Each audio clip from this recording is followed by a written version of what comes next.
Hi friends, good afternoon. Do you know that a large number of women are suffering from large labia minora? They're not even aware that there's actually a treatment for the same. So I'm going to talk about that quickly. A large labia minora can cause the following problems. One, aesthetic problems. It looks extremely ugly to a lot of people.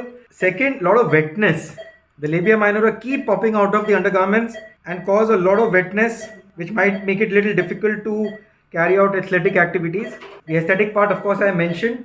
And then when they are wearing very tight clothes, for example, swimming wear or tight gym, they might actually be visible from tight, and therefore they add to the unaesthetic look in a way. The treatment is very simple. We do a labiaplasty, of course, simple for us because we do a large number of these procedures, but it needs to be reiterated that please get it done with experts who know what labiaplasty is all about if you don't want to get into trouble. So labiaplasty is a 35-minute procedure, same day discharge. You can go home immediately, rest for a couple of days, start your normal activities, and all heavy gym or weight trainings and all then can start by about 3 weeks.